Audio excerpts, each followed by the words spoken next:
대장동 사건과 관련하여 공익 제보를 받았기에 그에 관하여 국민 여러분께 말씀을 드리겠습니다. 저희가 확보한 공익 제보에 의하면 화천대유의 김만배는 성남도시개발공사 개발사업본부장이던 유한기에게 2015년 대장동 개발 관련 수억 원을 건넨 사실이 있습니다. 이 수억 원의 목적은 첫 번째, 2015년 1월 이재명 성남시장과 유동규 성남도시개발공사 기획본부장 그리고 김문기 팀장 등 대장동 사업의 작전 책임자들이 이재명 시장과 함께 호주 여행을 다녀온 직후에 당시 성남도시개발공사 사장이던 황무성의 사임을 강요함으로써 당시에 화천대유의 모든 수익을 몰아주는 대장동 개발 사업의 반대 인물이던 성남도시개발공사 황무성 사장을 제거하는 그 목적과 관련이 있습니다. 이것이 첫 번째고요. 두 번째는 유한기 당시 도계공 개발사업본부장은 2월 6일 전후로 대장동 아파트의 초과이익 환수 규정을 삭제하는 과정에서 유동규 기획본부장과 함께 같은 도계공 개발사업본부장으로서 역시 핵심적인 역할을 하게 됩니다. 그리고 세 번째의 역할은 2015년 3월 26일에 세계 컨소시엄으로부터 대장동 개발 사업자 신청이 접수되고 하루 만에 화천대유와 하나은행 컨소시엄으로 선정하는 짜고 치는 화천대유 업자 선정 과정에 유한기 본부장은 절대평가위원장 그리고 상대평가 소위원장으로 심사위원회 사실상 책임자 역할을 하게 됩니다. 다시 말씀드리면 화천대유로 도시개발공사의 모든 공공의 수익을 몰아주는 이 대장동 프로젝트에 대해서 반대하고 장애문이 되던 황무성 당시 도계공 사장을 강제로 사임시켜서 장애물을 제거하는 첫째 목적, 그리고 두 번째는 초과이익 환수 규정을 삭제함으로써 모든 개발 이익을 도시개발 화천대유에 몰아주기 위한 공모 사업 규정을 만드는 데 있어서의 역할, 그리고 세 번째는 세계의 경쟁업체를 심사하는 과정에서 사전에 기획된 바에 의해서 짜고 치는 고스톱으로 화천대유를 선정하는 이 세 가지 역할을 하게 됩니다. 이와 관련되어 김만배가 유한기 본부장에게 수억 원의 돈을 건넨 사실을 검찰은 즉각 수사하여 김만배와 유한기를 구속 수사해야 합니다. 참고로 유한기는 2018년 이재명 성남시장이 경기지사로 당선될 때까지 성남도계공의 본부장을 계속 수행을 하다가 경기지사 당선 후에는 사장이라는 한 단계 높은 직위로 올라가기 위해서 포천의 도시개발공사 사장으로 공모해서 사장으로 선임이 됩니다. 그렇게 해서 포천에서 똑같은 대장동 모델의 포천판 대장동 개발을 현재 진행하다가 주민들의 반대, 우리 이번 사건의 폭로로 인해서 주민들의 반대에 몰려있는 상황입니다. 그리고 최근에는 황무성 2015년 당시 성남도시개발공사 사장에 대한 사임 강요가 이재명 시장과 관련이 있는지 여부가 수사 쟁점으로 떠오르게 되자 당시 핵심 증인인 황무성과 접촉을 시도하고 회유, 협박하고 있는 그러한 인물이기도 합니다. 검찰은 이미 유한기 본부장을 조사한 것으로 저희는 파악을 하고 있습니다. 그리고 지난번에 김만배에 대한 구속영장을 청구를 했음에도 법원에 의해서 기각될 정도로 부실한 수사로 수사 의지를 의심받고 있는 검찰은 김만배와 유한기 사이에 수억 원 금품 수수 사실을 명확히 수사해서 구속영장 사실에 포함시키고 김만배와 유한기를 구속 수사하여 이재명 당시 성남시장과의 공모관계를 명확히 밝혀내기를 촉구합니다.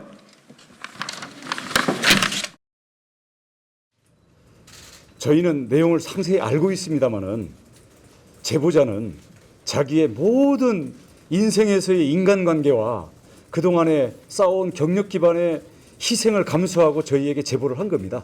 자세한 내용을 얘기하다 보면 제보자의 신원이 그 관계자에 의해서 감지될 수 있기 때문에 저희는 꼭 필요한 핵심 사항만 공개를 하고요.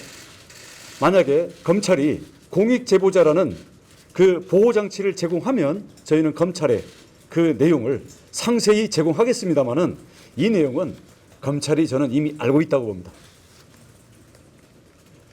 그만큼 이제 금액이라든지 전달 방법 과정을 구체적으로 지금 제보를 받으시고 자체 검증을 하시고 지금 말씀 물론입니다. 하신 거죠? 네. 왜냐하면 제보자의 신원을 그 주변 관계인들 특히 지금 증거를 인멸하고 입을 맞추고 온갖 지금 잔머리를 굴리면서 진상을 빠져나갈 궁리를 하고 있는 그 상대방이 있기 때문에 저희가 필요 이상의 힌트를 줄 수는 없습니다. 이 금품이 오간 이후로 한 사장의 교체 시도가 시작이 됐고 그다음에 뭐 관련 그 수익 이제 환수 조항이라든지 규정이 바뀌었다고 이렇게 보시는 건가요? 구체적인 육하 원칙에 따른 사건의 전개 과정이나 구체적인 그 시간적인 연관관계는 검찰이 밝혀내야 될 일이죠.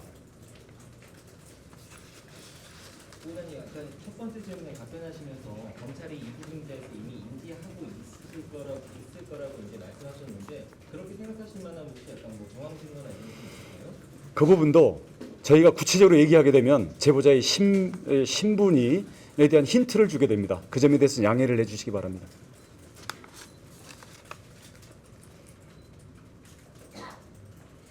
지난번 그 백현동 농협계좌 제보했다는 그 제보자분과 같은 분인지도 좀 다른 분입니다. 다른 분이 예. 참고로 말씀드리면 그 백현동과 관련된 제보자는 백현동 사건에 대해서 잘 알고 있는 분이고요. 이번에 제보자는 화천대유 내부를 잘 알고 있는 대장동 관련 준 내부인 제보자입니다.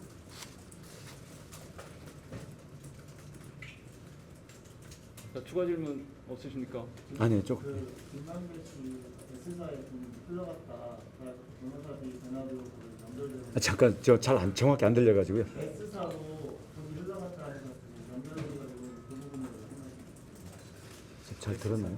S사로 S사에서 변호사 B가 흘러갔다는 얘기가 25. 지금 쌍방울 얘기하시는 겁니까?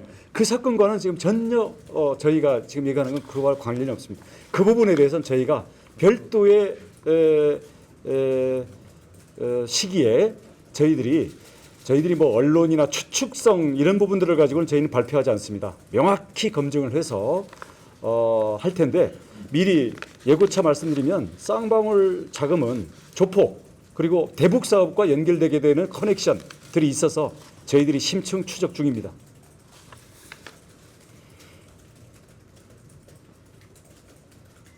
부장님 약간 죄송한데 이거 오늘 회견 말고 현안 관련해서도 한 가지 좀 여쭤보시죠. 우선 이 사건부터도 한 다음에 그건 마지막에 하겠습니다. 네. 우리 이 사건 관련 우리 법조팀들이 아니라서 아마 할 텐데 법조팀들이라든가 아니면 우리 각 언론사에 이 대장동 사건에 대한 추적을 전문으로 하고 있는 그런 분들하고 소통을 하셔가지고 필요한 의문점이 있다면 저희가 공개할 수 있는 범위라는 것은 다름이 아니고요. 제보자의 보호는 저희들이 그 약속을 지켜야 되는 것이기 때문에 거의 지장이 없는 한에서는 저희들이 공개를 하도록 하겠습니다. 아마 검찰이 아마 주말 이내로 다시 김만배 등 각 핵심 관계자들에 대한 구속영장을 청구해야 되는 그런 시점이 다가오고 있는 것으로 보고 있는데요. 이 내용이 빠지는지 아닌지 저희는 그에 대한 견제 장치를 두고 예의주시하도록 하겠습니다. 그럼 지금 캠프에 제보하신 분은 아직 검경의 어떤 수사를 받지 않은 상태이시죠? 제보자는 수사를 아직 안 받았습니다. 네. 참고인도 전혀. 아직 수사를 직접 받은 바 없습니다. 네, 제보자는. 네.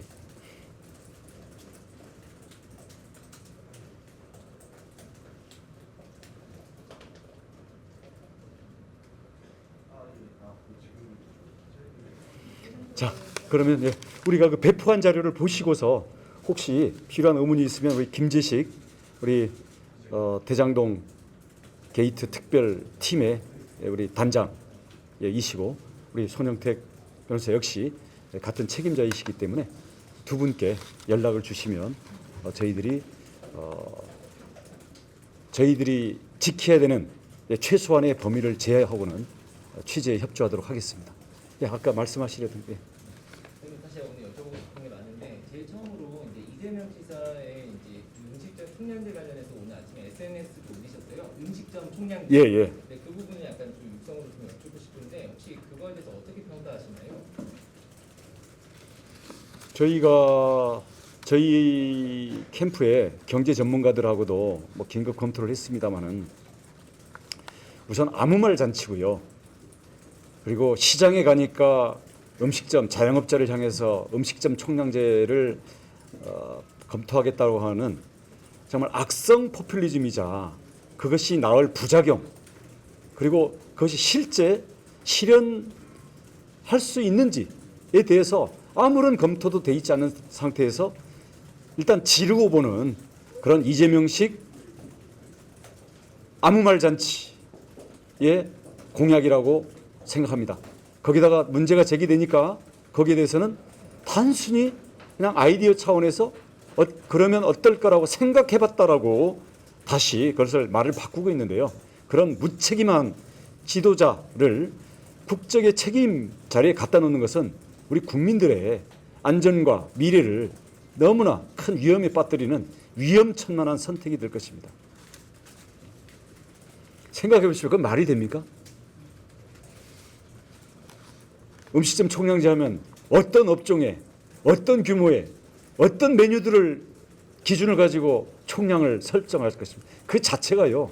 국민을 만인 대 만인의 투쟁으로 몰고 가는 국민 갈라치기이고 자신들이 자영업을 몰락시킨 자기의 정치적인 국가 운영의 책임을 을과 을의 싸움으로 이걸 전가시키는 전형적인 이재명식 선동 정치입니다.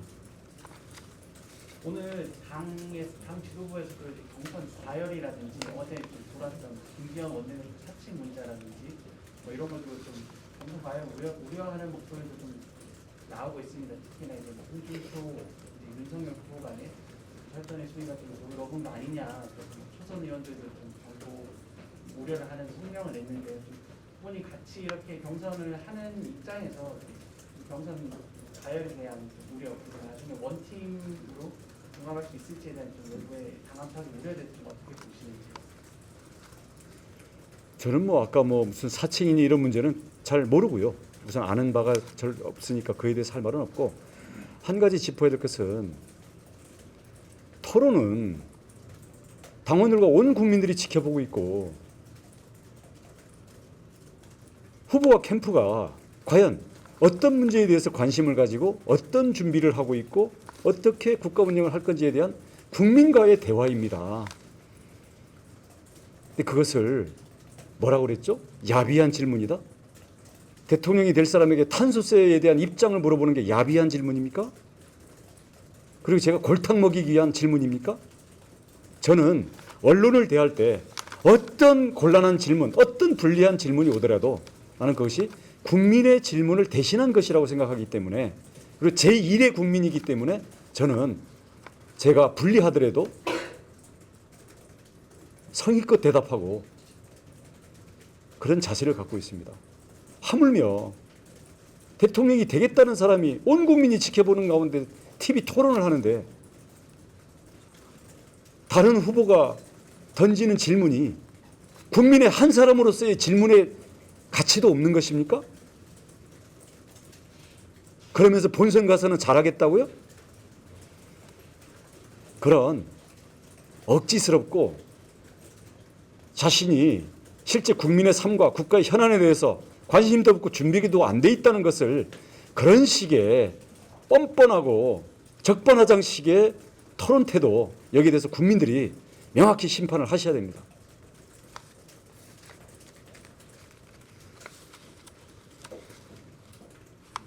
안타깝게 있습니다. 얼마 전에 그 유튜브 채널에 나와서 조만간 대장동 관련해서 자료가 다 준비가 돼서 움직이는 게 조만간 될 것 같다라고 하셨는데, 오늘 기자회견은 그거에 대한 준비가 끝나셨다라고 받아들이고 있습니다. 앞으로 시리즈로 계속 나올 겁니다. 왜냐하면 저희들이 제보들은 많이 돼 있는데요. 크로스 체크가 저희는 끝나야만 공개를 합니다. 그래서 앞으로 이 부분은 진실이 밝혀질 때까지 저희가 할 수 있는 모든 것을 어떠한 제한도 없이 할 겁니다. 끝까지 갑니다. 그리고 한 놈만 팹니다. 네, 여기까지 하시죠. 네, 여기까지 네, 하겠습니다. 고맙습니다. 네.